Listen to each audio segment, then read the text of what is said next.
more connected.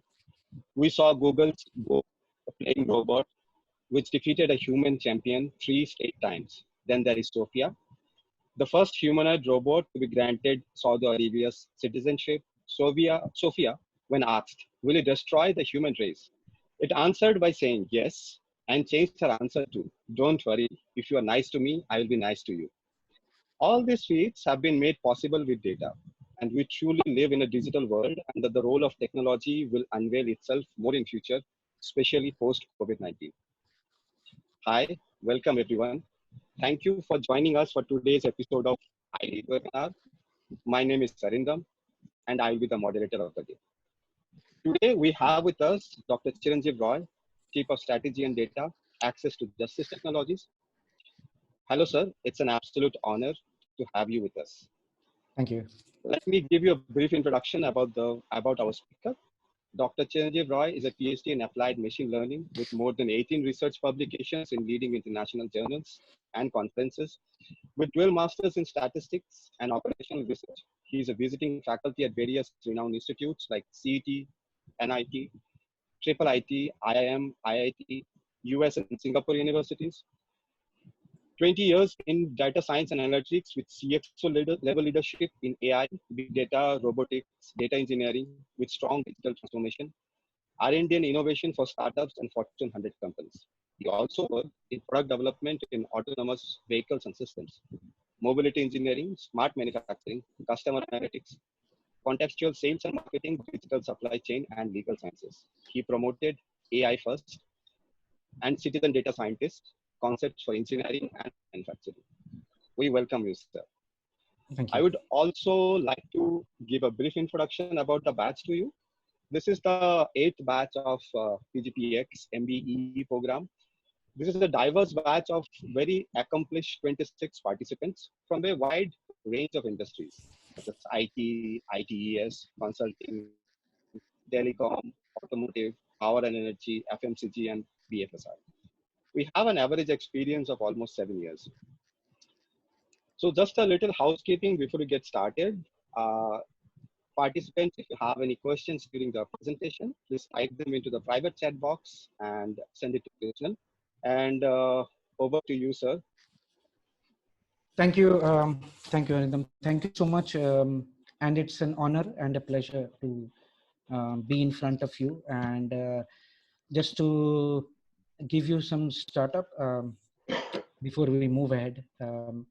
I have not just me. I have my few team members who are quite professionals in my organization.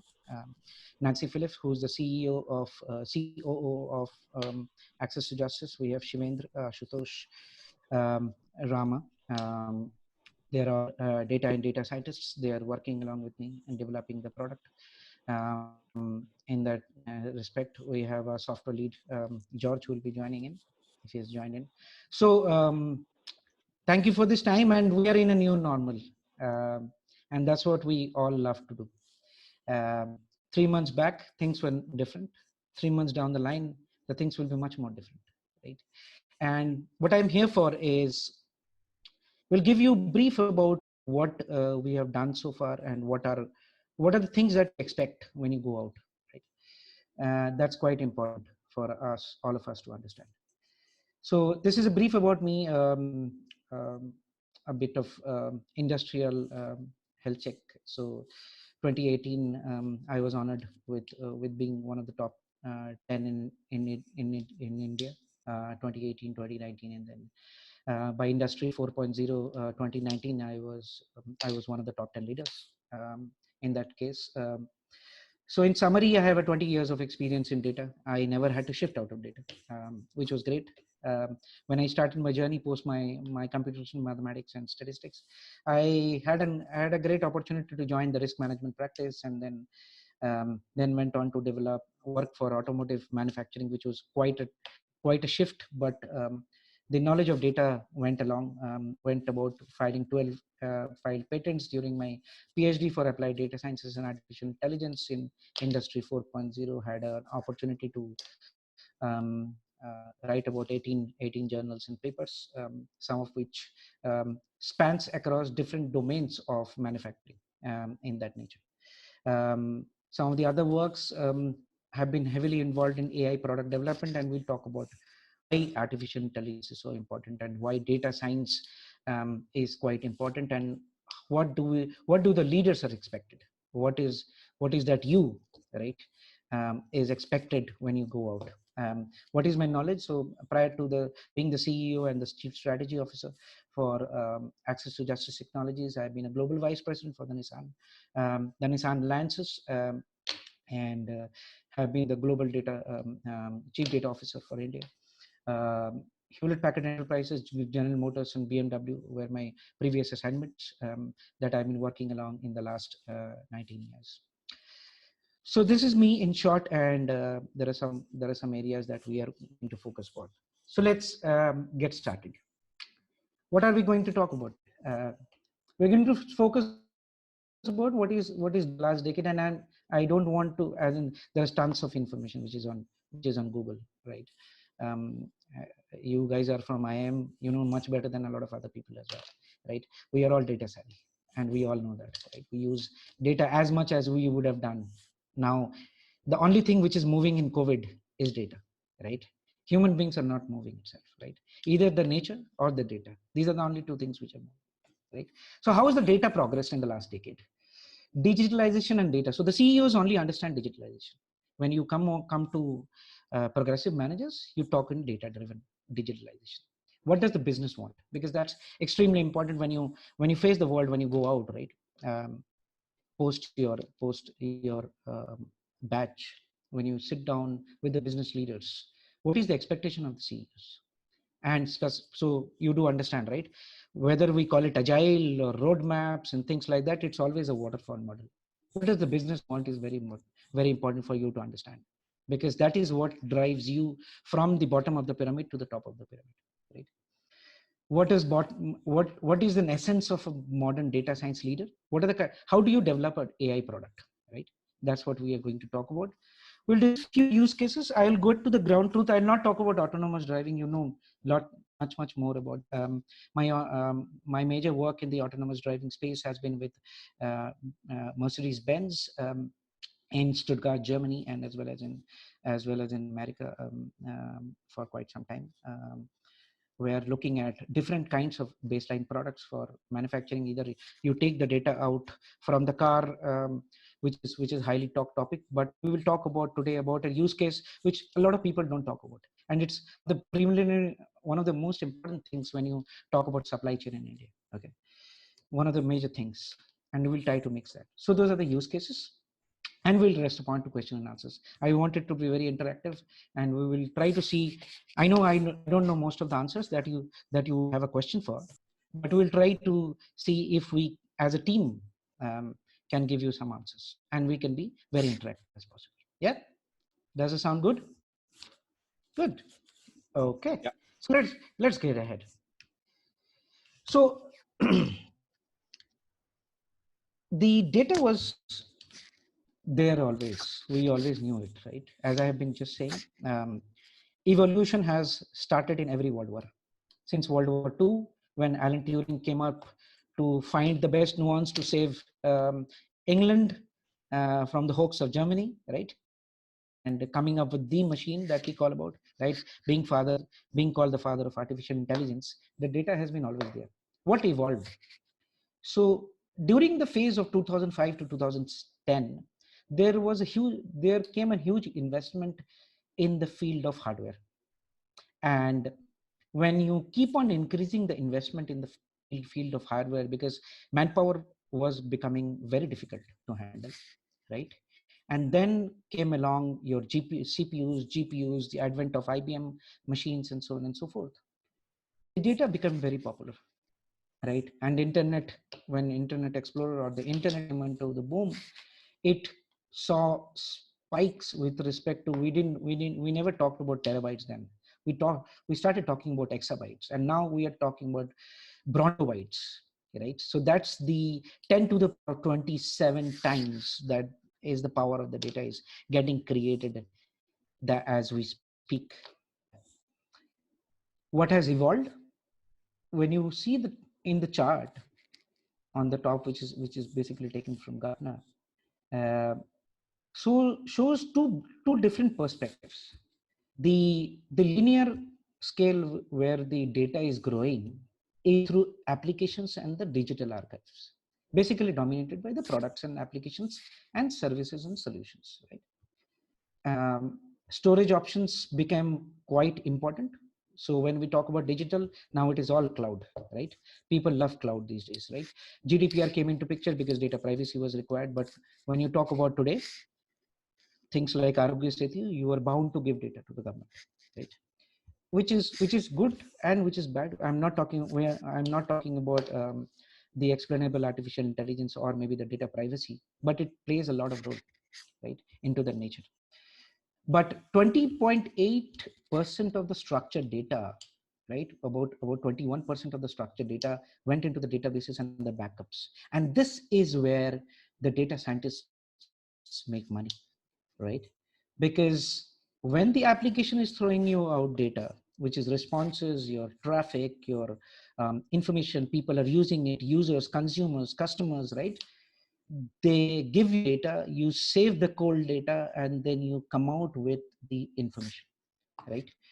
You come out with the information which the government wants, which the stakeholders want, and which results into a top line impact or a bottom line impact. And that's what we are talking about today. So the entire digital universe is growing extremely rapidly, right? This is a number probably 6 months back. Now the data will be increasing multi-fold, right? And that's what we are talking about. We are going into quantum because we know that we cannot compute things. We don't have the power to compute things, which is extremely difficult. One someday, probably we have been talking about quantum computing, which should evolve in the next 10 years. The development of computation engines, you will get quantum computing or quantum processors in your cloud probably in the next 5 years, which people were predicting in the next 20 years. So that is the speed that we are moving, and people are investing into that because there is power in the data. It is evolving everywhere. Now that's the data growth by unstructured data, of course, images, videos, and so on and so forth. That's what is the heavy of the storage. What are the CEOs focusing on? The CEOs basically, when you look at an enterprise level, right? Uh, Data is the major foundation of everything. Okay, digital transformation is the key for any organization to succeed, right? Geo has tied up with Facebook. One of the major um, one of the major user base of Facebook is now India. India is bulk of data. Okay, it's said that if you want to make money, it's Europe and America. If you want to make data, it is India. The more applications that you create in data, the kind of coverage that you get in data, you will not get anywhere in the world. So if you want to create some amazing products to be tested till the extent, India is the key area for focus for a lot of other people because of its population, the digitally savvy population, and every state is probably equal to one country of Europe, right? So that's what we always knew. So let's talk about what do the future enterprises expect from us, basically. At top up level, it is the leadership, which is the CEOs. Basically, everybody wants to have digital transformation. So at the bottom of the pyramid is how do you store the data? How do you manipulate the data? The data foundation is very important. You have to look through the technology and as well as the process. So when you talk about developing a digital transformation in the organization, there are three major things that you should focus upon: people, process, and technology. People are the people who are the leadership, right? Who intend to make money. Now it is not just the leadership which thinks, it is also the behavior of the consumers, behavior of the customers. Whom are you making the data for? It can be internal, it can be a small application that you are giving to the finance team, right? How easily that they can utilize an automated system that you're developing for a purchase order. Just a simple example, right? How easily people can track the purchase order. Is there any is there any flaw in the purchase orders given by the vendors that you're having, right? Typical supply chain problem. Are the vendors giving you proper purchase orders? Are the invoices in place, right? Are they laundering? Are they making any kind of problems for you, right? You can predict a lot in advance, and that is the power of the data. So the data foundation and the digitalization starts from acquisition of the data and understanding of the data, right? And that is what will power the top tech trends, which is investment into reducing the technical debt. Basically, there is a lot of shadow IT which is happening, right? There is a lot of cloud strategy, right, which is happening upon people have not been into cloud. Now people want to get into cloud. There is, in a lot of organizations, cloud first is a strategy, right? In order to exceed and succeed ahead, right? Strong enterprise data foundation, people are shifting their enterprise ERPs and CRM systems to the cloud, right? Of course, there is a lot of debate which is going around in public and private and so on and so forth. There are a lot of newcomers and players which are coming into the market, right? And we'll talk about how we will get into there. The governments and the people, including the governments, are changing. That's the people part of it. So what you see in the what is block is the lower bottom is your technical, right? The upper part is the business and the people and process, right? So you need to adhere to GDPR, right? The every country will have its own data privacy norms. Leadership communication, leaders, there would be new breed of leaders which will understand artificial intelligence, data science, data driven technologies, transformation. So you cannot evolve IT or making business through the traditional ways, right? You have to change digital success in a very sustainable format, right? Your methods has to go quite well. For example, one of the biggest failures during the COVID-19 is algorithmic trading. The US market crashed in March 2020. We all know that. Why did it happen? Because the models which were created were quite primitive, right? It was very supervised, right? And it did not take care of how uncertainty can play into picture, because most of the models are Gaussian level. We always follow the Gaussian way of working things. There are things which are directly related to uncertainty. For example, Bayesian approach, right? So the approach has to change, and that is what we will have. In this same case, because these are very things which are very strategic, digital education and skill building of people from the bottom of the pyramid to the top of the pyramid, everybody has to have. Because when you are going as a leadership, right, inside an organization, right, when you're getting inside a team in an organization, in a department, you cannot work in silos. It cannot the return on investment cannot work in silos. You have to take care of the peers and the management together, interdepartment, intra-department, at a leadership level, all of it, right? And you should have a great roadmap in order to pitch to the CEO and make a value for the company. And that's what leadership is all about. Everything has to happen at a digitalization, and with data driven digitalization comes digital education. So this also needs to be a part of the CEO's roadmap, and that's what the business trend is all talking about.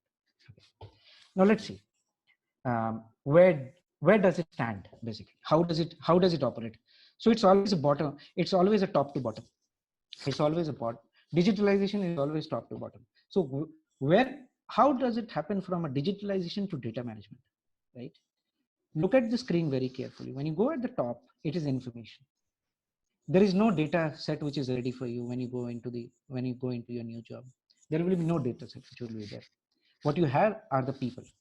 The people are the ones, and the processes are the ones which are going to give you data, right? Internal data, external data. Internal ones are very valuable, secured, perspective.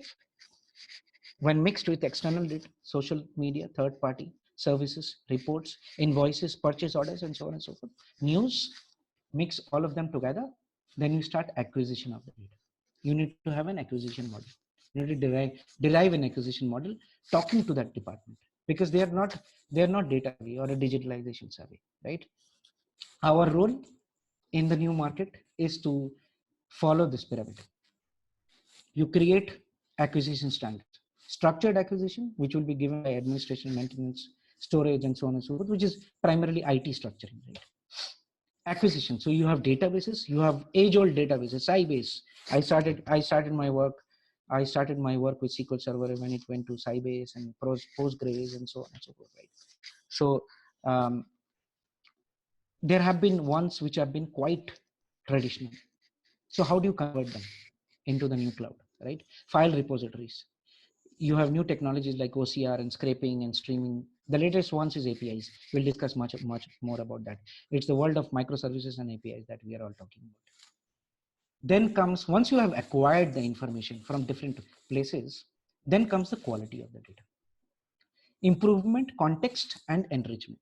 These are the major things. Either the structure, most of the times, and as we all understand, right, data is never structured, or data is never ready for pulling up information. So you have to improve the data. You have to contextualize the data. That is very important. You have to enrich the data, right? You have to do every standard, which is, and this is the entire world of data engineering that we are talking about. Data engineering plays a huge role in this, okay? You have to talk about standardization, correction, validation, cleansing, which is basically part of improvement. You understand the context. You need to mix information which is coming out of your data-driven environment, right? Which is traditional environment, looking up to similarity with the new information that is coming in, right?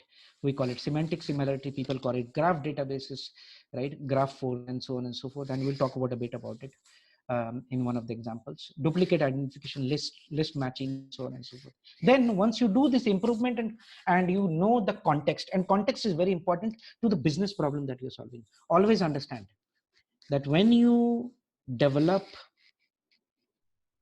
when you start into a business holder or a stakeholder, the first important thing that is to be understood is problem. Never start solutionizing first. First start with the problem. Understand the problem much more better than anybody else, because if you do not spend time understanding the problem and writing it down, you will never be able to find a solution for it. Never fit a solution to a problem.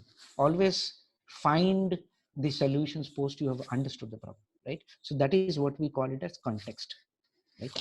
And this entire data quality and acquisition is all about that. Okay. Analytics, of course, that's the output of your all the three stages: information, acquisition, and quality. Analytics is the key to all of us, right?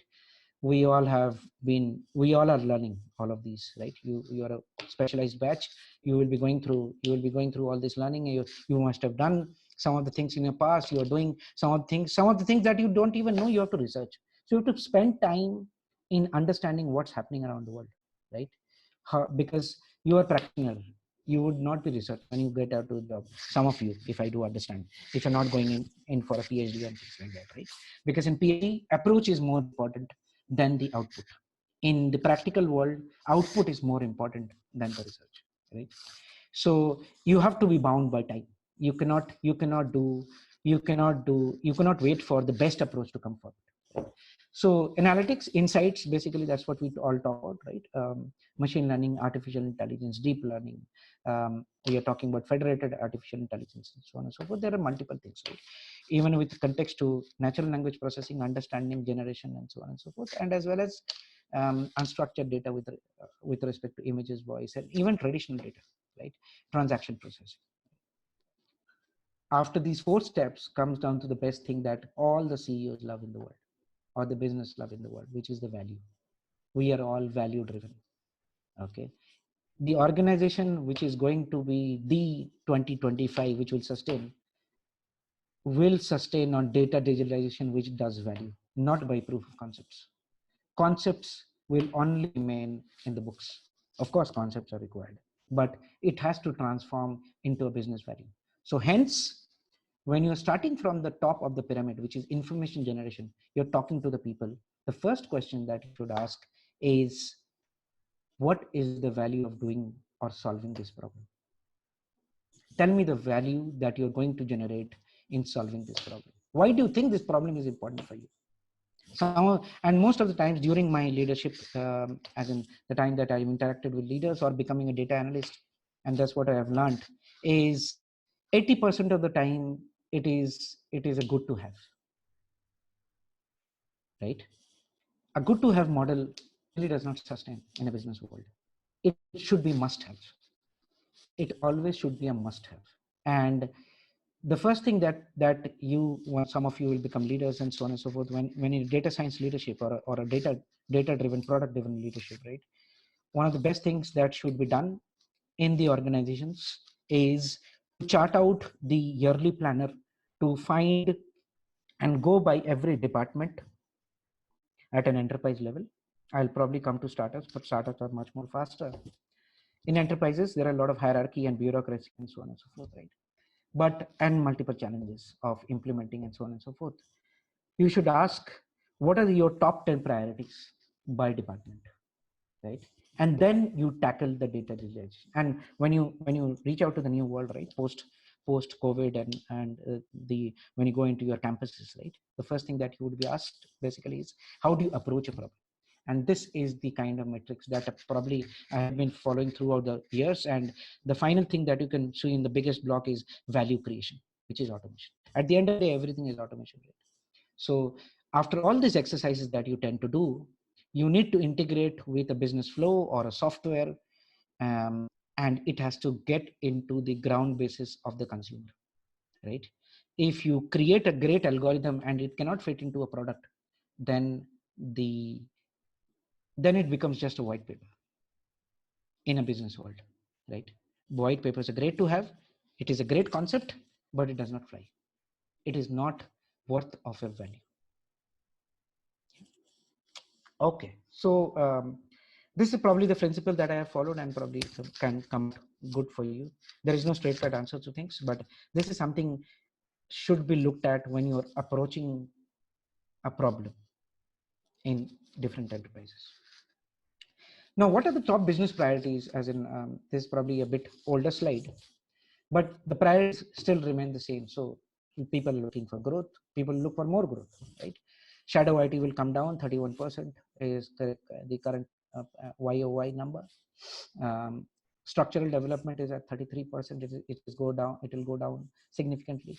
But the workforce has to be digital workforce. So the amount of workforce has to be very digitalized, right? We have a customer perspective, which is coming into picture, right? The customer is going to be the king, right?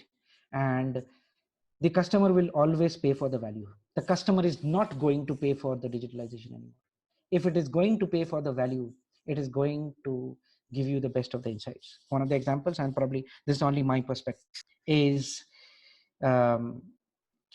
you cannot assume that the consumer which is coming to your, let's say, a doctor's application, basically, right? So you cannot assume that every user who is coming to your platform is a patient, for example, practical, right? You cannot assume that. So you need to get onto the new advances. How do you make them comfortable, right? One of the biggest examples, there are a lot of changes which are happening. Fitness applications, cure fit, and so on and so forth, right? They're going to huge digitalization change, because we assume that every model is a physical model. So there is no physical touch point going forward, right? Or negligible touch point from the physical world, right? So how do you digitalize people? How do you make an experience which is much more digital, right? And it applies to not just one form, right? It applies to everywhere in the world. The problem which had been happening prior to COVID, or the situation which was there, is it was difficult for the data scientists and the data driven leader to make the business understand the importance of the data and the investment that you need to, because data was great to have in presentations, right?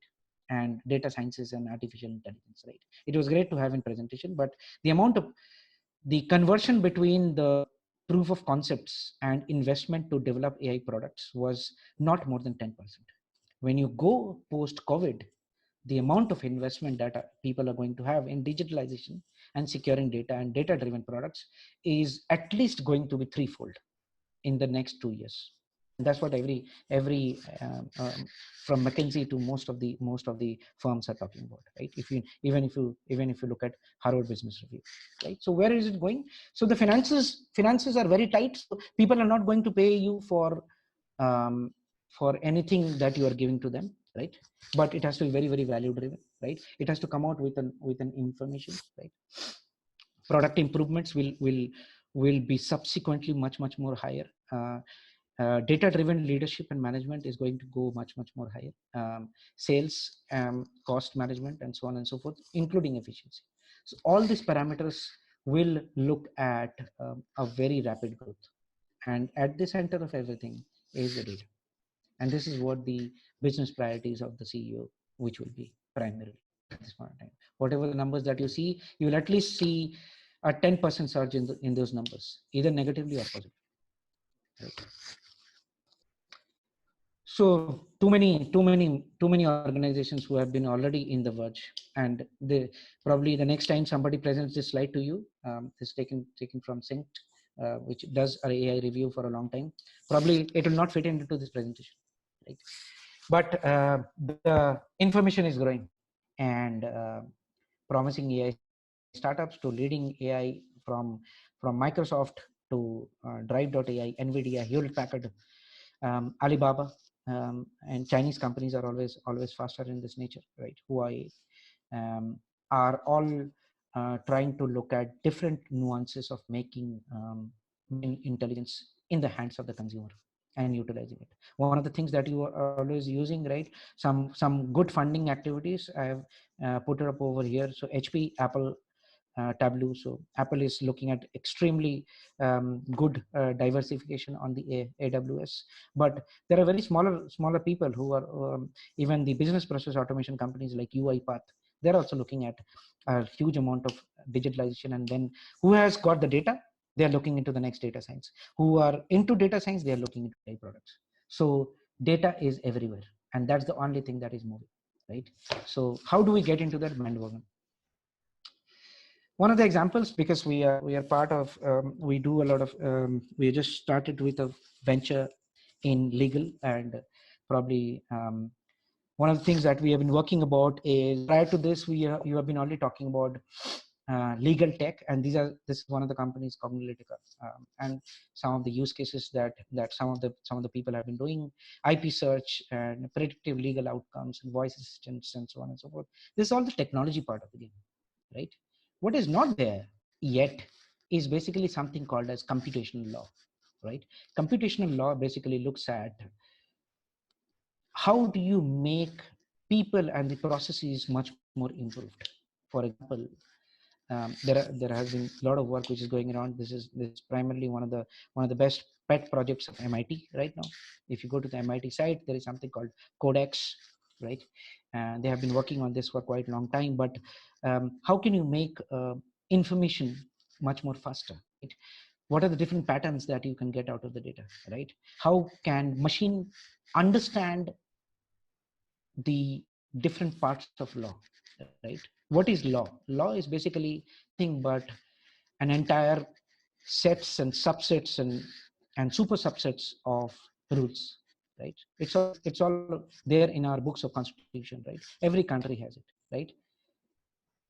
Can it learn the way that it can do, for example, contract, right? Smart contracts is one of the biggest examples in this case, right? A lot of people are working on it. Can smart contract try to find anomalies in the smart contracts, right? Will people pay for, are people willing to pay for the contracts? If the contracts would have been great, then you won't have so much of defaulters, right? So we created some models and predicted that one fine person will take a loan and give the money back, but legally he is bound, but we never went ahead and tracked it. So there is no policing. So this involves a lot of activity in terms of processing, but artificial intelligence is already there in the legal, right?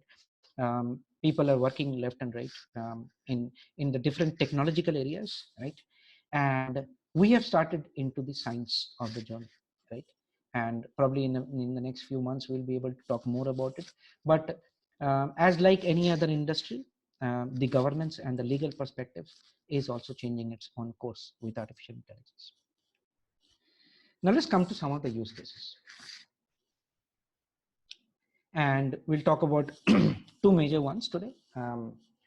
Rakuten, which has got multiple businesses, but one of them is basically personalized movies. And we'll talk about one of the major ones that we have been facing, which is predictive maintenance for truck fleet in a different way altogether. Okay, so let's get down. It's a bit technical, but I think we will try to make it as more techno-functional as possible, because it's not going to be just functional in the going world, right? So this is the wiki, Rakuten wiki. This basically tells you how to get onto movies. This is majorly Japanese and Chinese, right? Majorly into Japanese. It's one of the biggest companies, right, in the entertainment industry, as like Netflix, right? But what did they do? Right. I've been working in Japan, and some of the advancements that I've seen over there, right, is probably one of the examples of their architecture, because data is very much more important. So what do we do here? So when you look at the top layer, which is number one, right, you have collectors and logs and information, right, which talks about the products. And what you can see on the top is basically S3. The entire model was developed on Amazon system, right, AWS, and they have been working hard. So there is no single architecture that you can put in, right? Then the data is coming through the stream processing and clusters, right? You do a Hadoop based mechanism. They have an Hadoop EMR as well as a PostgreSQL, right? And batch processing through Redshift, right? All of them give you real-time alerts. It comes to a reporting database, and you do different forms of analysis, for example, cohort analysis, funnel analysis, and so on and so forth. Goes to metrics dashboards, right? All of them come to the reporting database, and the engine consumes all this information and shows what you can see it over here, right? This looks so beautiful, but the backend is something which people don't want to get into. Why am I telling you all this? Because this is what much more important now or never, right? We'll get into that. We all know about connected cars. So this has been some, I've spent some time, almost about 5 to 6 years into this. Basically, some of the companies that I worked with, Mercedes-Benz and BMW, I worked along with Spotify and Delphi and so on and so forth. Google Maps for Mercedes-Benz, roadside assistance, parking features, and we'll talk about one of the parking problems right now. Everybody is using, and with the 5G coming into picture, right? Sooner or later it will come to India as well. You will be connected to every car, and this will be as an added system, right? So even the low-cost carrier providers, right? Starting from Maruti, would be giving some of the nuances that you can see over here, right? So depending upon the pay of the consumer, the technology will become much more visible to a lot of people, and we will be good in doing all these things, right? So let's talk about one of the problems that we went ahead and solved. Trucks are loaded with sensors and machines. All machines have defects, right? Can we service them and when they are on board? That's the major problem, and it is much more prevalent because you can't get the truck basically on the service station every day. So what are the problems that majorly looked at? We are talking about high-level commercial vehicles over here, right? Truck fleets, and it is one of the major problems in supply chain, right? Because the carrier of the supply chain is your trucks, right? I'm not going into optimization at this point in time, but I'm trying to giving you a different perspective. So when you have the sensors inside the car, there are different forms of the data that gets captured. One of the major formats of the data is called MBB4, basically, right? Which is measurable data format, right? It comes in a time series format, right? And it gives you like you look at your ATM, like you look at your ATM transactions, right? If you go to an ATM, of course, now you can't go to the ATM, but if you would have gone to your ATM and taken out a mini statement, right? You can see the transaction, right, along with the summary, right, and the date and time, and this is done at microsecond level, right? So what do we do here? when we took up this problem, you wanted to see what are the major problems which people were facing, right? As like a proper data model, right? So you have these kind of diagnosis text. This text is this is all getting handwritten by different. So for example, we took one of the truck models, right? And you can see the coded vehicle ID. This is primarily one of the trucks, right? And when you look at this kind of sensor failures, right? What are the different things that are there basically, right? Um, Parktronics is one of the major sensors. That is what you can see over there in coded red. Parktronics is one of the major vendors, right? And there are thousands of sensors which are coming from Taiwan, right? So the people who are in the service center, they write it in this way, right? And a lot of things don't even get captured, right? So this is how they need to do the classification. So we did a classification of almost about, we took a sample of almost 5 trucks across 4 continents, and the data set that we gathered for almost 6 months, curated, took almost about 1 million. Okay, 1 million problems or subclass based problems from across 6 service centers in America, as well as in Europe, basically. So this study was done in Europe and America, because the target audience was America, to be precise, right? Now this is what we called as text, and what you can see below, when we did some basic NLP, it became a corpus, right? I hope all of you understand the difference between text and a corpus. Corpus is more cleaned, right? It is labeled, right? You have a target, right? And it is called a parking sensor, and this is a parking sensor problem, and what it looked at as an architecture when we went ahead and created a basic architecture from a data science perspective. So how to do it? The customer will, which is basically a truck driver, right? The truck technician will give his voice inputs, basically. The voice inputs are taken from, and this is becoming the corpus. Okay, what are the problems which are happening? You ask a customer, he'll tell you an entire story. But when it comes to engineer, right, he will give you a very technical story out of it. You have to merge both the things together, right? When you do that signal problem, right? When you understand the signal problem, you create a topic taxonomy, and then you can classify it by the kind of problems that you are coming into picture. Finally, you have to come out with a supervised engine learning model, which can be as simple as possible, which can go ahead and talk, which can actually apply it. How do you get back to the engineer? You have to actually tell what is the problem, right? And what is the solution, right? In your taxonomy, you have the problem as well as the solution, right? So you have to run through that, and you have to describe the solution in the language that they understand, in German or natural language, right? This is what our use case was.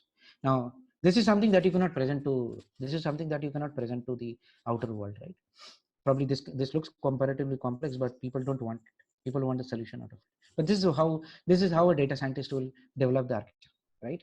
Now comes the next part of the proof of concept.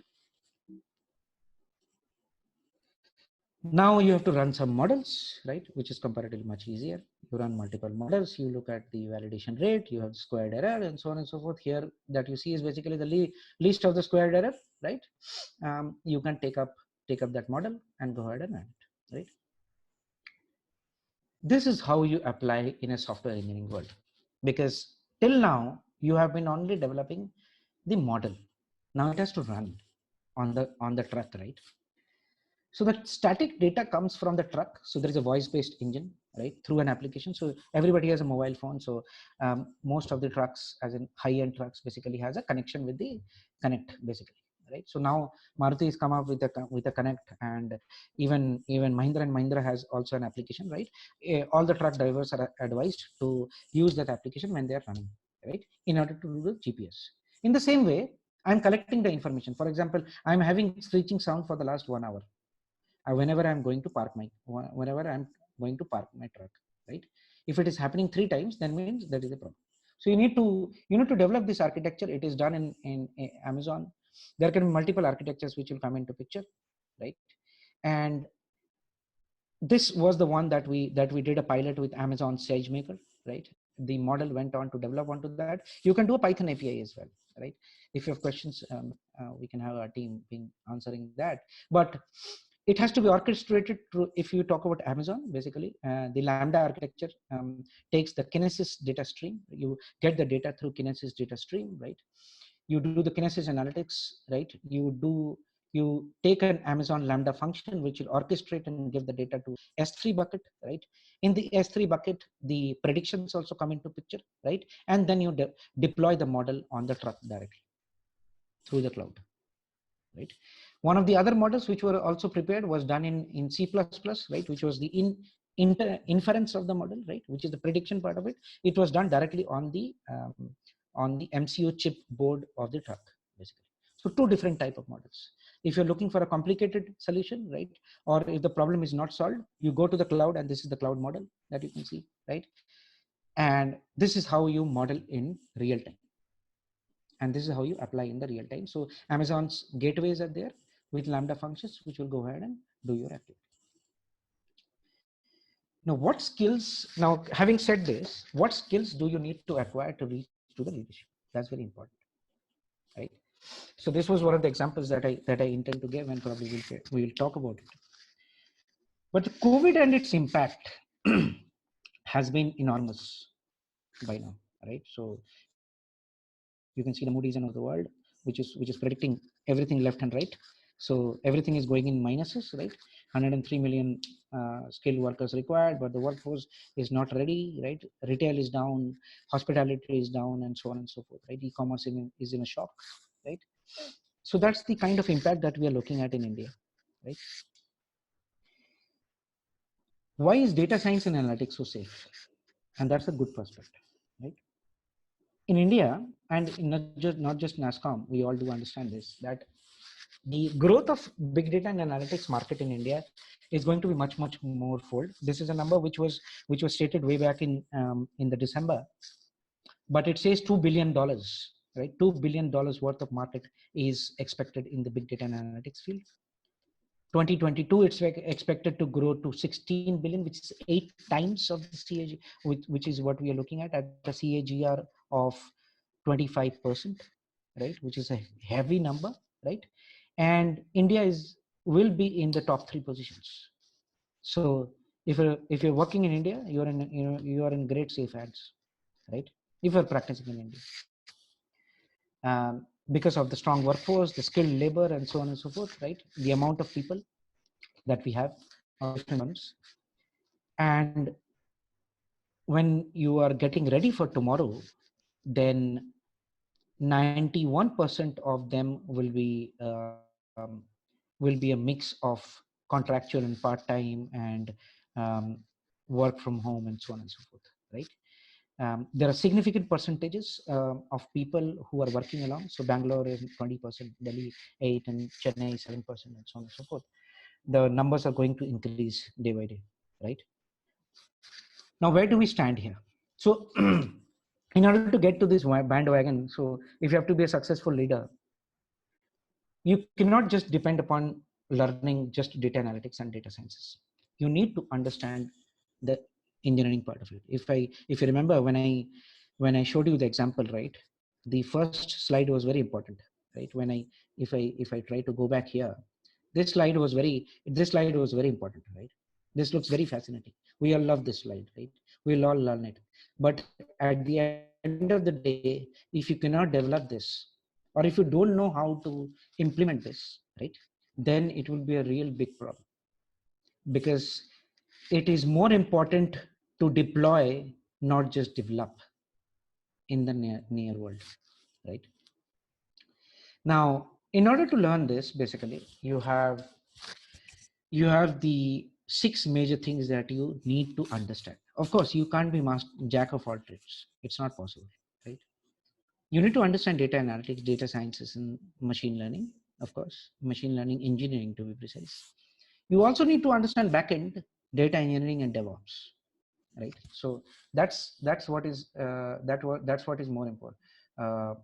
That's what is more important in this area, right? You have the backend engineering, you have data engineering, you have DevOps. These three are much, much more critical as well, right? Because even if you are not hands-on into data engineering or backend or DevOps, you need to understand all of them in order to create the product. Because as a product leader, these are the 6 things. These are very important. And as I say this, you can't have all this knowledge from day one itself. You can't learn it in the next few months that you get into the job, but you have to be very constant in learning. Because if you do not learn all of these things in order to make, and you can only learn when you're doing it practically, right? You have to challenge yourself, you have to take hackathons and so on and so forth, and focus on developing a product rather than just a solution. And that is the approach which is expected out of every leader. And that's the quality of a leadership, right? In probably 5 years back or 3 years back, I didn't knew anything about DevOps. I started learning it, right? And then I implemented it in some of the areas, and then I went ahead and implemented it. Started implementing in Amazon, yes. Microsoft, partially. Google, not yet. Maybe in future I would look into that, right? And technology is changing every day. And like Microsoft, Amazon, Google, there will be thousands of players. There definitely would be cloud service providers which will be at par in India, which will be coming in. Because as I say, technology will get cheaper and cheaper and cheaper, right? So you will have to open your eyes and keep the learning open, right? So how does modern artificial intelligence or a product development happens, right? the the the circle that you are currently learning is machine learning and artificial intelligence, which is called MLOps, right? You need to run the model, basically how to deploy and so on and so forth. On top of it is called data ops. You need to modulate the data, right? And the biggest thing which comes into picture is called APIs and microservices, which is DevOps. In order to run an AI or an ML model, you need to understand data ops and DevOps. Otherwise, it will not work. And DevOps is primarily serverless architectures, APIs, and microservices. Because a data scientist is just not a combination of statistician or a mathematician. He or she is a good data engineering leader, a data architect, as well as a data scientist. And that is how you need to progress your career in order to get into that stream, right? And this all contains into the agile product development, which is the principle, basically. So there is safe agile, scrum agile, and so on and so forth. There is a good amount of advancement that the artificial intelligence, the development of AI products are getting into artificial intelligence. One of the biggest examples, Netflix, right? They have heavily loaded with agile. One of the other examples, Redbus. I've been associated with them a bit of times, but Redbus has scaled their entire model into big data, right? In a good course of time, right? So and you can only succeed when you understand the fundamentals of the software engineering. What I'm saying is, you don't have to be a software engineering leader, but in order to become an AI leader, right, you have to learn the methodologies which are there in agile. Otherwise, you will not be able to be successful in that nature. And this can only come with practice.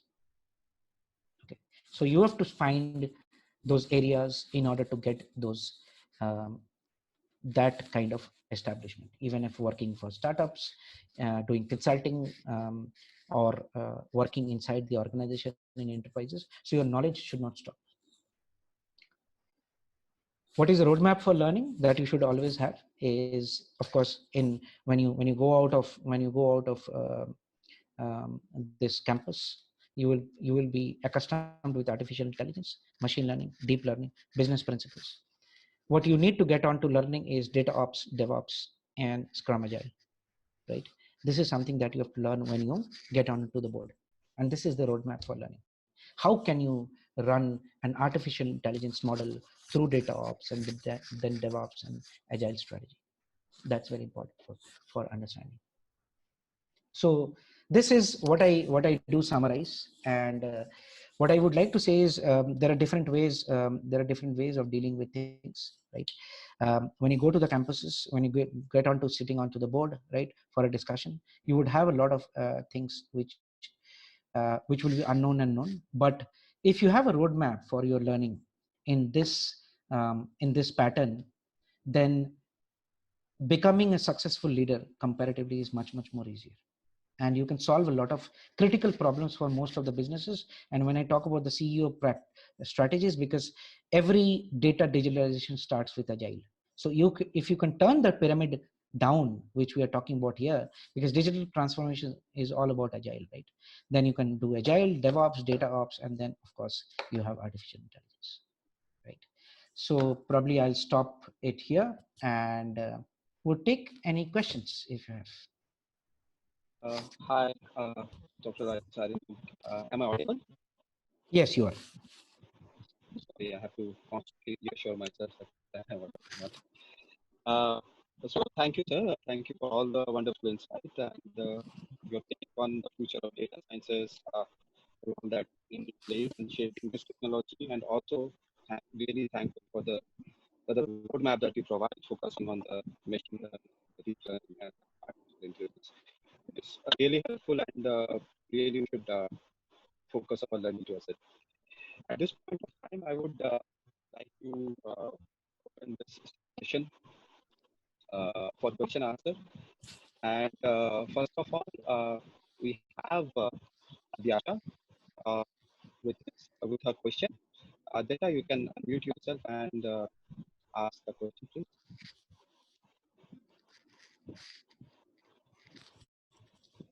Hi, sir. Hi, sir. Am Hi, I Adesha. audible?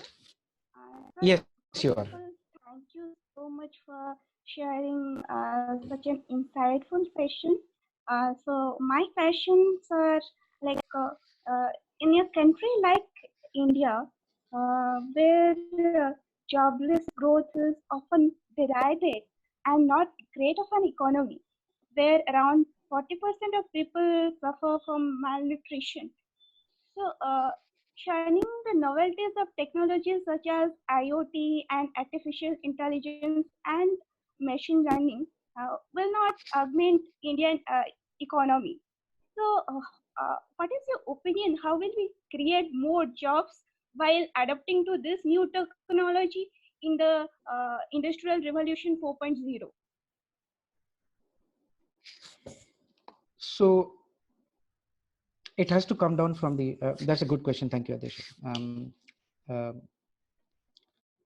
all the governments all around the world, including India, is taking a lot of steps. If you look at the last 7-8 years of advancements, Government of India has set up Niti Aayog. Government of India has set up data.gov.in, right?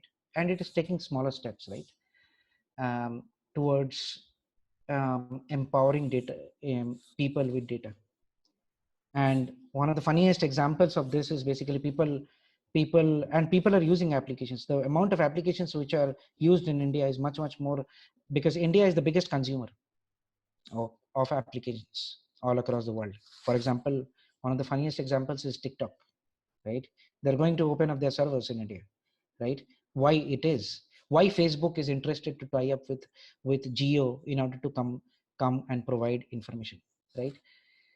If you look at the supply, if you do not do this digitalization, right, and you are quite correct that where 60% of India is in the urban areas, right, and it's still struggling, right, migrant labor problems and so on and so forth. Data is much more important for anyone to run, and that's why the first thing that was launched during the COVID-19 phase was the Arogya Setu app, right? And why so the data is so important, right? The government is trying to promote the culture of data, and it was not there previously. You see, as in um, it is always the situation which breeds invention, right, or innovation, or forces people to get into that, right? You would have never taken a single app. So 130 million people, right, would not be hooked to one single application, but government is still trying to do that. So in the future roadmap, in the next 5 years, government will rely heavily or make data digitalization much more effort, and it will be as par as an investment that is done in the military and heavy artillery as an R&D investment. So government in itself is heavily investing into data, right? and data level return on investments will be going down to the consumers at the bottommost level.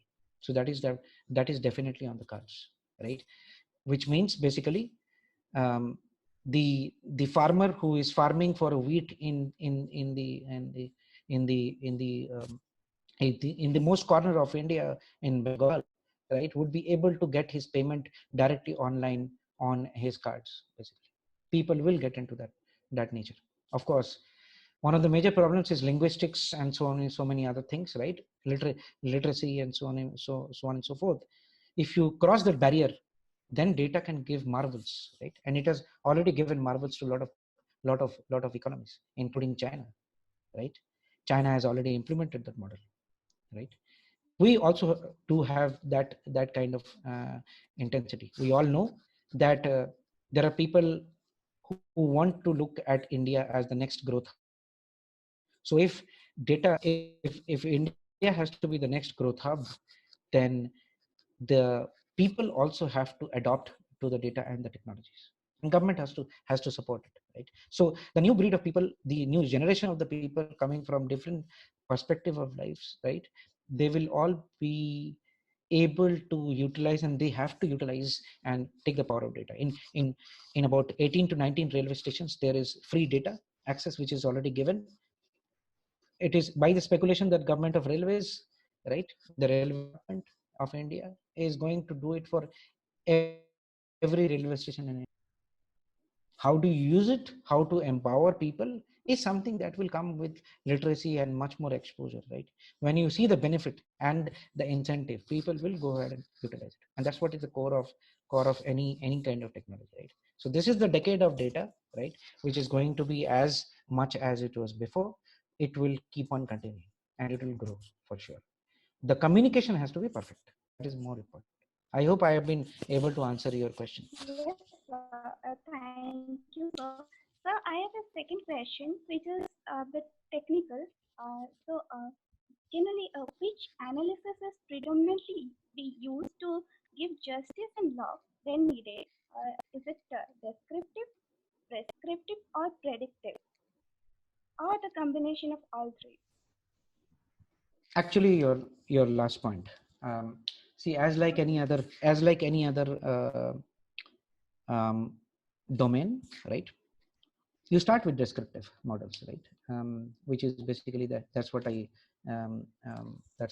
showed, right? If I go to my last slide, one of the slides that I showed, right? This is all descriptive, and we have reached that predictive level over here, right? So predictive coding, that is what you can see over here, right? And there's a lot of data acquisition, right, which is already happening, right? Which is telling you about what is the kind of, so what is the result of the description, right, which has already happened, right? One of the perspectives that I read basically, and this is my perspective itself, is that 150-year-old case of Babri Masjid, right, was solved with the data, right? How? Because when you talk about these kind of things, right, it become a land title problem at the end of the day, right? And who gave the data? The Archaeological Survey of India, right? And of course, data has got its own pitfalls, right? So if you do not have a land title or an agreement into your place, right, when you are chasing it, so it took only 1 month, right, or 60, almost about 60 days in order to give the a verdict, right, which was prescriptive. So we have not yet still looked at prescriptive analytics in the legal space, and probably, and that is what we are currently chasing at this point in time, right? In prescriptive models, basically, how do you adhere to the new uncertainties, right? Which is basically mostly Bayesian modelings. And if you go to the premise of the computational law, it talks about Bayesian nuances and so on and so forth, right? So that's the next generation which is looked at in governance and legal, right? So there would be great times that sitting at your home, you would be able to file your cases, and you would be able to and it's already started in Supreme Court, right? So you, through the video conference, you will get the hearings done, right? You will be able to file more cases, you will be able to settle more cases, right? And you will be able to do a lot more things that um, traditional ways would not have come. And the new generation of analysis for the lawyers will come into picture, whereby they will be able to know what are the relevant kind of problems, what are the different, how are the different areas that you can look before going into research, because legal is a very research field, please do understand. It is heavily dominated by human beings, right? Which is basically lawyers, right? And they take decisions on the fly, right? And if you take, so we all know this activity, right? Justice delayed is justice denied, right? Justice delayed because it is not data driven as much, but the world is changing towards a data driven environment, and that's what we are looking at.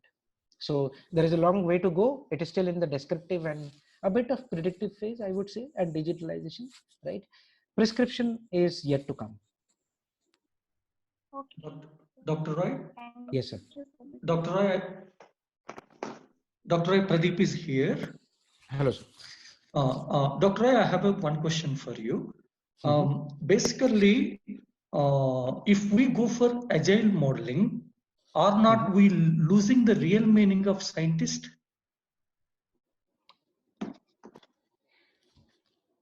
If you can bit elaboratively explain on that.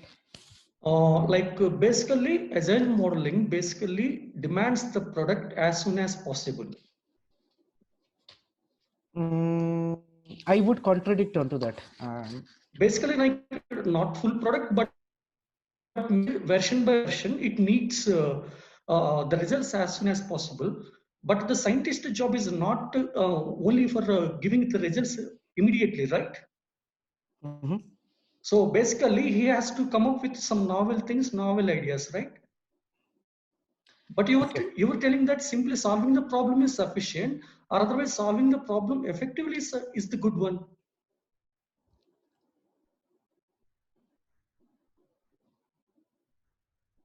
Did we lose you, Pradeep? Yeah, basically. Okay. So I get your point, sir. So let me answer that. So this is my perspective, and probably if Nancy is here, she has been a CEO for me, and last 25 years she's been into agile, and prior to that waterfall. But this is what it takes.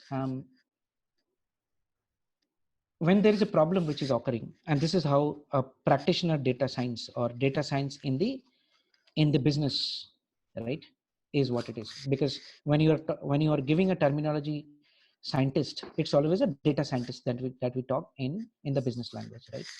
Of course, in science, one of the major things is the best algorithm and the best approach, right?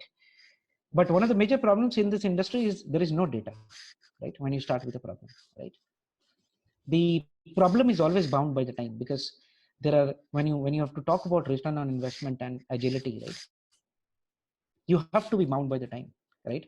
If you do not come out with a product in the next 6 months, somebody else will come out with a product, right? Which means it is a time bound activity. Of course, we don't invent algorithms in the practitioner's data. Of course, that is dominated hugely by the academic industry, and that is where we are very grateful, right? The best approaches are suggested, and that is why we take a professional courses in IIMs, IITs, and so on and so forth, right? Because we know that we will learn the best algorithms which will be fitting into a particular problem, right? Which can solve a particular problem. When it comes to industry, which is very time bound, right? For example, this truck use case fleet problem that I told, right? There might be thousands of models which could have been used, right? And it is quite a time bound activity. The proof of concept, which is basically, we call it the lab, right? We create the proof of concept in the CRISP DM architecture, right? Using the CRISP DM methodology, right? Business understanding, data development, data modeling, and so on and so forth, was done in almost about 2 to 3 months, right? Did we have enough data to sustain? No. Can we create a model which can sustain for a longer run? Yes, because the premise, and that's what the premise of the data is, that you will never have sufficient data to create models, right? It has to fit into the software jargon, otherwise it will not become a product. at the end of the day. And if your data science model is not being able to be utilized inside the product, then for a CEO and the management, it is comparatively very difficult to sustain. Because as a data science leader, you need to show return on investment, even if it is research and development, right? And that is why it is called research and development, not just research, right? Depending upon the complexity of the problem, right? Everything has to be time bound because everything is related to a budget, right?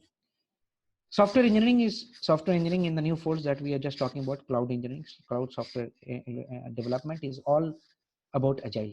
And the definition of agile that I know and we all practice, right? And that's what I have been practicing is continuous integration and continuous development, right? You continuously develop new algorithms, replace the previous, and that's what you have been doing, right?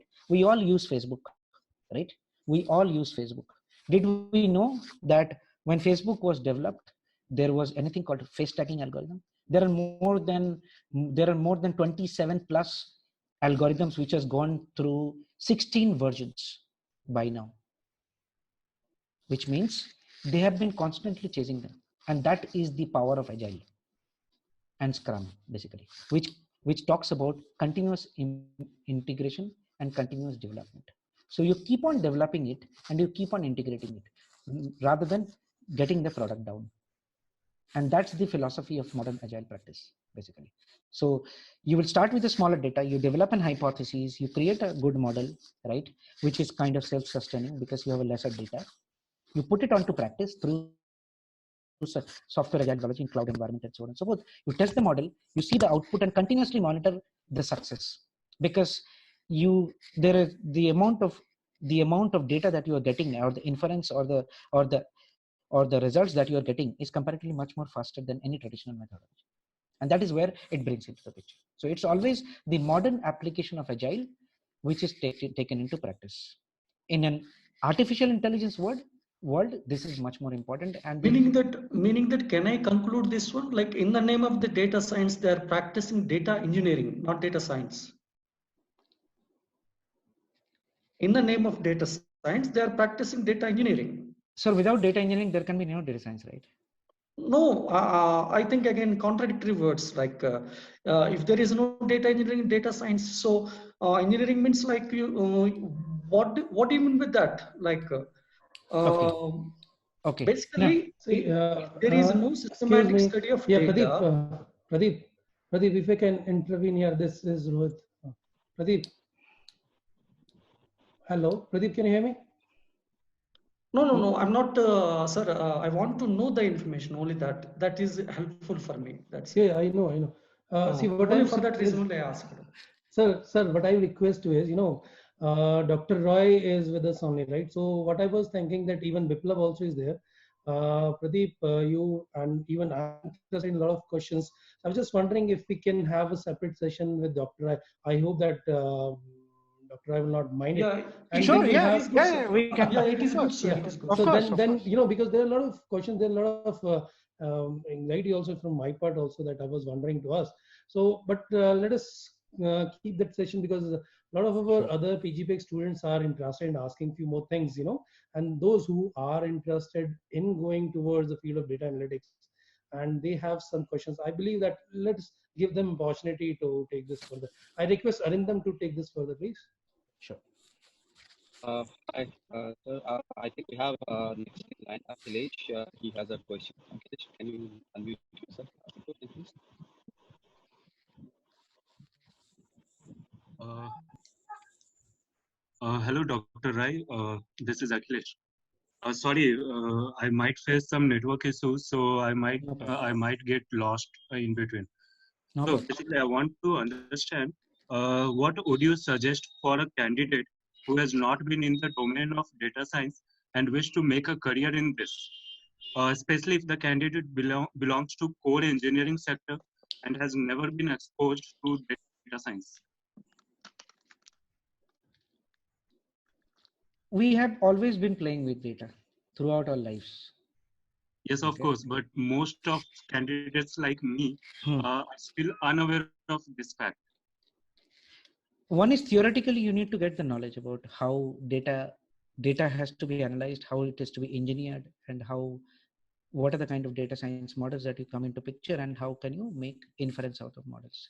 When you talk about manufacturing and data sciences, even when the modern data science practices, I come from the stats world, right? When I started with Ford in General Motors, right, which was my first manufacturing job, I started with boilerplates, right?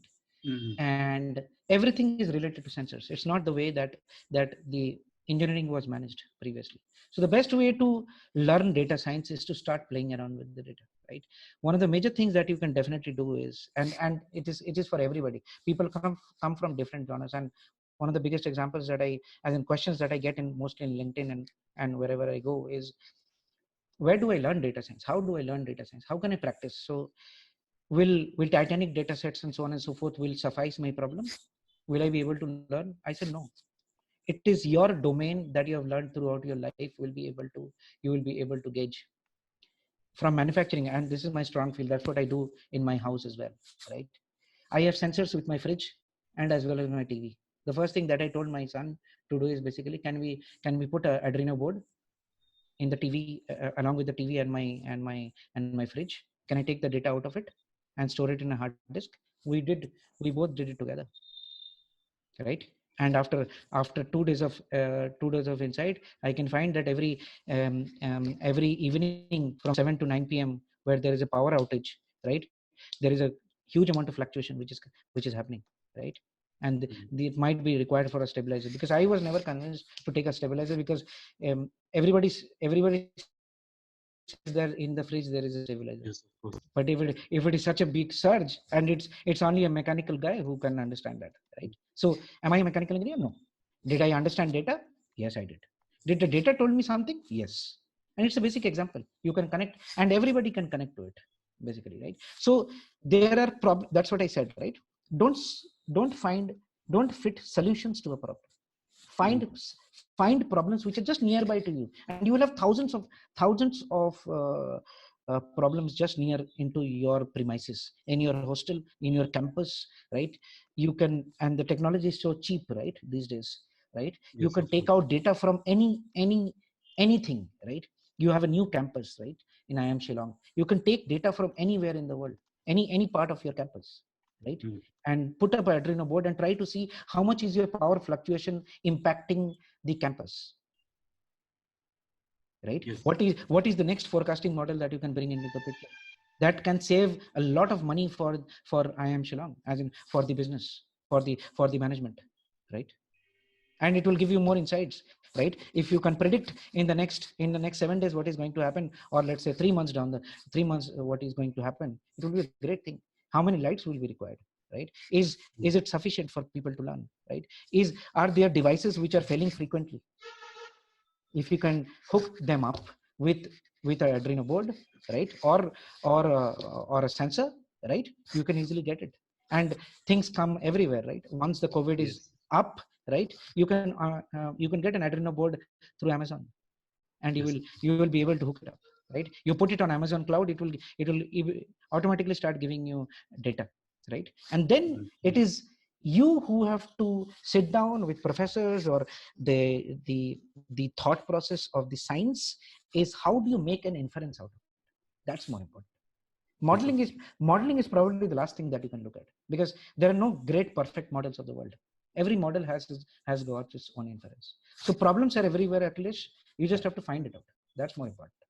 And if you can give this perspective to the next role that you are looking at, this will give you a brilliant perspective, because as a data science, or as a data scientist, it is not bounded by technology. It is always the roadmap that you give to the management or the organization. Basically, you need to know the data, you need to understand how to engineer the data, how you need to know how to analyze the data, you have to do analytics on top of the data, and come out with data science models and deploy the model. All the 6 stages are important. Yes, of course. And the problem can be as simple as possible, because simple solutions have been the best in the world. One of the examples is Apple, right? And there are thousands and millions of ones, right? So may I consider one thing that whatever we are studying in terms of statistics with the help of Python or some other software, and also the data modeling with the help of Excel. These are the things that is preparing my basics of data science.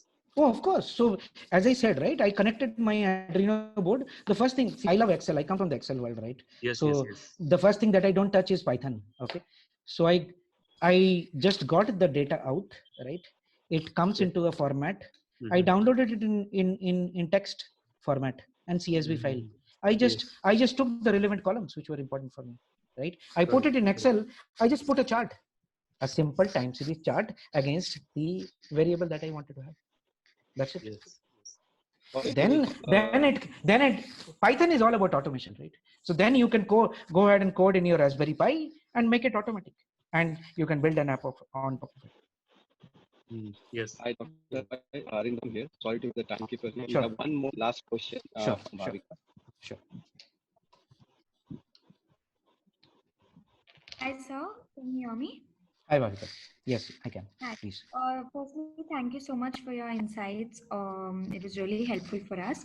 I have a couple of questions on the same topic though.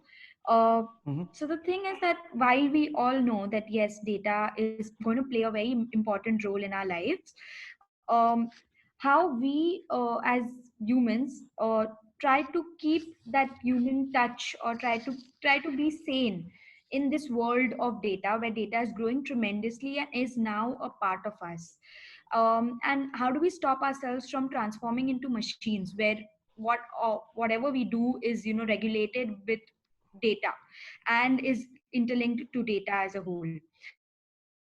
And lastly, just touching upon Internet of Things, do you feel that privacy is going to be a myth in future, where whatever actions that we do and whatever that we are involved in, everything is tracked, and we would actually have no control over that information because that will be out there to be used.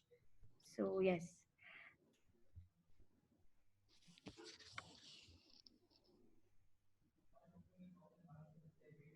I would not get into the debate of the data being private or data being. So there are a lot of norms, and this team of us, right? The new generation of you, who's going to decide how do we secure ourselves, right? Um, Data is getting exposed, and whatever the models or problems that you chase upon, you will be heavily data loaded, right? Countries like China, heavily dependent upon data, but it is the consumerism of the data. How do you consume the data, and what is the kind of solution that you bring it out, right? As in, it has been a problem which has been there from the Java ages, right? People have been talking about hacking, right? Non-ethical hacking and ethical hacking, right? It is both the places, right? Here also, it is the same analogy, right? The data will get its own security. We have to give our data to the government, and we have already given the data. Is the data secure? Is the data getting, are there different data norms? Even the government is evolving. So I talk to multiple people, very high end in nature, right? Who go ahead who are basically establishing or changing the way the government will store the data, right? Looking at security, privacy of the people, and so on and so forth. Having said that, of course, there will be ways of doing it, and this all depends upon, and that's what I said in the beginning, right? Data engineering is a very vast practice, right? Data science is just one part of it, right? Data science is a contributor to the data engineering world, right? Which talks about data governance, data practices, right? Data cataloging, right? It's a vast world, right? And that is why you have leaderships or leaders who are specifically tagged as chief data officers, right? I played this role for quite some time, where have to develop the security of the people, right? Even when you are entering an office, right? There will be no touch system, right? When you go to the new company nowadays, right? There will be no touch systems, right? It will be all touchless, right? It is your facial recognition and your iris recognition which will get you inside the company. right? When you open your company laptop, you will be able to open the laptop with your fingerprint even now, right? So and so on and so forth, right? Even that will the touch will also go out, right? So there will be new kind of governances and different kind of models which will be applied in order to get or secure the data, because that's the work which is currently going upon. People all across the world are fighting for the security of the data and so on and so forth. I think there will be a lot of norms. GDPR is working towards this. A lot of countries, India also will be coming up with this GDPR norms and so on and so forth. So I think we will subsequently have that. But it is important for users, which are us basically as consumers in India, to give as much data as possible, depending upon applications and so on and so forth, in order to get the benefits out of the data. Because if you don't give data, the data science will just be the law of averages, right? And that's what is more important. Law of averages don't give you optimum results all of the time, right? So giving data is much more important. I hope I have been able to answer your question, but it's quite a long story. Thank you, sir. Right now we have Professor Rohit Joshi sir also with us. I would like to request Professor Rohit Joshi sir to deliver the vote of thanks.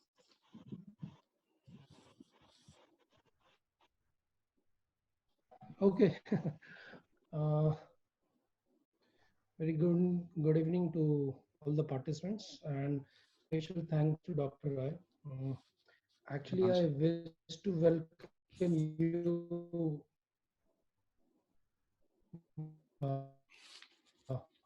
Can you?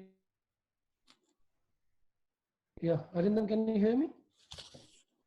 Yeah, there is my internet connection is unstable. Your voice is breaking, sir. Can you hear me, sir? No. Okay. Yeah, can you hear me? Yes, sir. Right. I just wanted to thank Dr. Roy. I was just saying that I wish to welcome you also, Dr. Roy, but Arindam didn't give me any chance. Actually, I was a little late. Okay. And keeping the culture of IIM Shillong, the latecomers are not entertained. And that's why he didn't even any. I wanted to request him that. Anyway. Jokes apart, thank you very much.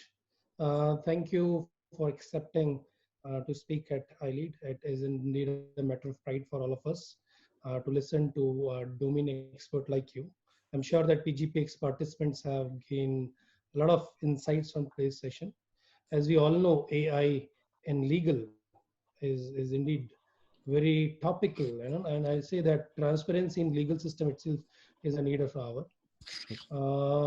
Beyond that, I like the statement that you said, and even Pradeep also was coming from the same line. I believe that when we are saying that product development is more important than just a solution, right? And that is why the role of data scientist comes in, where it is just not analytics, right? It is little beyond that, where you have to create product, you have to think creatively, innovatively, as an integral part. And the right blend of left and right side of the brain is very, very important, I believe. And as you rightly mentioned, how important data is today, the future of data science is very bright. I just want to repeat the statement that Dr. Rice mentioned to all my PGPEx participants, that please start playing with data. The more you play with data, more comfortable you would be in. As you already started playing data in terms of statistics, in terms of playing in Excel, I think you have to now go a little beyond, go a little more towards advanced statistics, as you already have started attending some of the sessions. Dr. Rai, it was a wonderful session. I, being a mechanical engineer, I could very much relate to the case problem that you mentioned. It was indeed very interesting. Where I was just thinking that if we can formulate the same problem for the refrigerated vehicles also, because the number of violations that are happening in terms of the perishable product characteristics can also be tracked with the same way that you were talking about the problem identification of the trucks. So definitely that we learned a lot in this small session. I say your experience, your depth of understanding and grip of the subject, and especially the way you conducted the whole presentation, it was really very good, and it was indeed one of the best memorable presentation, I would say. Thank you, sir. It's my honor. I personally appreciate especially keeping the anticipation of the students and the intent of the students. You designed your whole part in this presentation, and I believe that everyone got a lot of insights from that. So true, sir. Thank you. Thank you so Just much. want And to I would thank you. Yeah. I would like to thank the entire team who has been working along with me, Krishnan, and so on and so forth. Sure. It is my pleasure, Professor Rohit, and would love to engage with the that is what IIM I also wanted to share with the PG's participants, that we had a detailed discussion on the day where we wanted to take this discussion further, right? So this particular session was just a trailer, and a whole movie is waiting, and I was just wondering to plan for some of the opportunities, like some elective courses or a workshop where the students can engage in a little more in terms of the exciting assignments, projects, and we can take this relationship in a little further way. Quick comments I would request from Dr. Roy on this. No, it would be really great. It would be my honor, and in any way that I can serve the academic community, I have always been honored. I have been, while I was in Japan, I used to moderate between IIM Bangalore and IIT. Yeah, you told me that. IIT Delhi. So of course, it will be an honor. We can chat out things, and a new way of learning. We have to adapt to ourselves so that we all learn together, right? So there is nothing written on the books, right? So it's all how we learn from the life. So I wish you guys all the luck. All the students have great fun learning. The only thing, as in the best thing about making successful of a product is if you're making a food giant, right? You have to love the food. That's more important, right? You have to love the way that you are learning, right? So even if you're just selling biryani on online, you have to love the biryani first. That's more important. Yeah. So everything else, PGPEx participant would start thinking this line. And thank you very much to you, Dr. Roy, and your team. Thanks.